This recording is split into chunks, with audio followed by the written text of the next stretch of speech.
ప్రధాని మన్మోహన్ సింగ్ తో సమావేశమైన సీమాంధ్ర మంత్రులు తమ డిమాండ్లను ఆయన ముందుంచారు. ముఖ్యంగా సీమాంధ్ర ప్రజల సమస్యలను ప్రధానికి వివరించారు. విద్య, ఉద్యోగ అవకాశాల గురించి చెప్పారు. అందరికీ ఆమోదయోగ్యమైన పరిష్కారాన్ని చూపుతామని ప్రధాని హామీ ఇచ్చారని సమావేశం తర్వాత కేంద్ర మంత్రి పురంధరేశ్వరి చెప్పారు. ప్రధానితో జరిగిన భేటీలో తమ రాజీనామాల అంశం ప్రస్తావనకు రాలేదని స్పష్టం చేశారు.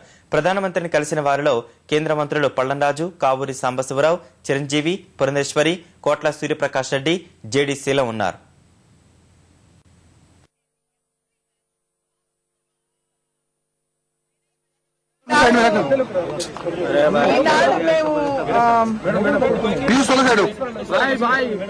వేగవంతంగా జరుగుతున్నటువంటి పరిణామాల నేపథ్యంలో ఆంధ్ర రాష్ట్రంలో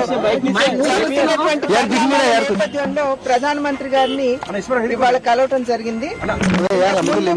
మొయిలీ గారిని, అదేవిధంగా గ్రూప్ ఆఫ్ మినిస్టర్స్ లో ఉన్నటువంటి ప్రతి ఒక్కరిని ఇండివిజువల్ గా కలిసి వారికి అక్కడ ఆంధ్ర రాష్ట్ర ప్రజల యొక్క మనోభావాల్ని వారికి వివరించి చెప్పడం జరిగింది. దానిలో భాగంగానే వాళ్ళ ప్రధానమంత్రి గారిని కూడా మేమందరం కూడా కలిసాము. కలిసినటువంటి నేపథ్యంలో అక్కడ ప్రజల యొక్క మనోభావం, వారికి ఏ విధంగా న్యాయం ఏం చేస్తే వారికి న్యాయం చేసినట్టు అవుతుంది అనేటువంటి విషయాన్ని కూడా వారికి సవివరంగా వివరించడం జరిగింది.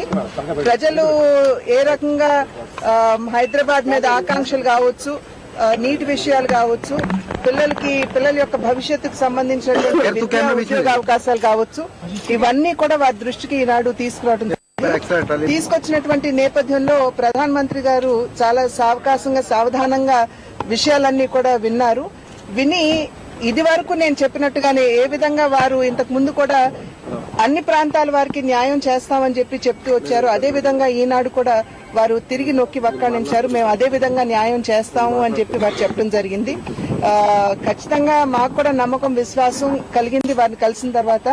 మన ప్రాంతం వారికి మాత్రమే కాకుండా అన్ని ప్రాంతాల వారికి న్యాయం చేసే విధంగా వారు ముందుకు వెళ్తారు అనేటువంటి ఒక నమ్మకం, ఈ విశ్వాసం ఈనాడు మా అందరికీ కూడా కలిగినటువంటి విషయాన్ని మీ ద్వారా అందరికీ కూడా మేము చెప్తాం. ఆల్రెడీ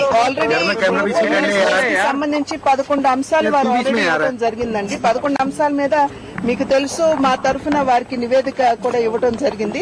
వాటన్నింటి మీద కూడా ఈనాడు ప్రధానమంత్రి గారితో మేము డిస్కస్ చేస్తాం. వారు ఇప్పుడే సమాధానం చెప్పలేదండి. నేను తర్వాత తెలియజేస్తానని చెప్పడం జరిగింది. వాటి మీద ఏమి మేము ఇవాళ అయితే ఎప్పుడు వస్తుంది ఏమిటి అనేటువంటి డిస్కషన్ అయితే జరగలేదు. అయితే గ్రూప్ ఆఫ్ మినిస్టర్స్ ఇచ్చిన 11 అంశాలు ఏదైతే ఉన్నాయో వాటన్నింటి మీద కూడా మేము ప్రధానమంత్రి గారితో మేము వాళ్ళు మాట్లాడాం. అందరికీ న్యాయం, అందరికీ ఆమోదయోగ్యమైనటువంటి పరిష్కారంతో వస్తామని చెప్పి వారు చెప్పారు.